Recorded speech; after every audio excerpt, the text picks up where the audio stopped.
essentiel pour moi, justement, en ma qualité de président de l'aménagement, d'être présent dans ce type d'événement parce qu'il s'agit, je rappelle, du schéma de cohérence territoriale. Nous sommes en phase de révision avec une date butoir qui est importante. Il faut qu'en mars 2026, que nous ayons bouclé ce schéma de cohérence territoriale, dit SCOT.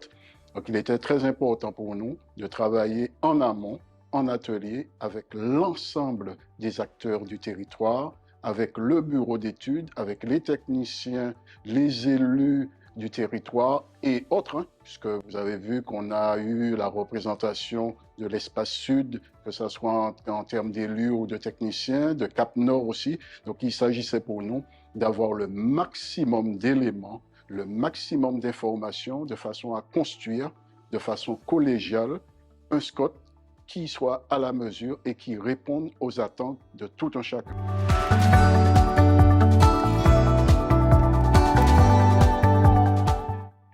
La première des choses, j'ai été très agréablement surpris par le nombre de participants et aussi par la qualité des échanges. Je pense qu'on a de la matière et on a eu des éléments et on a eu des retours et tous les acteurs du territoire ont fait remonter soit le constat.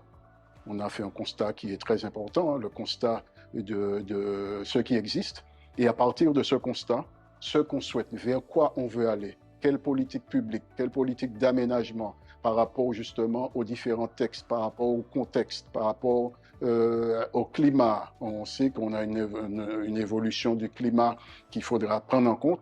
On a aussi des lois, hein, des règlements tels que la loi climat et résilience, qui fait qu'on a un foncier contraint et on doit faire mieux avec le foncier qu'on a. Donc optimiser le foncier de façon à avoir une politique de développement territorial, une politique d'aménagement qui soit cohérente.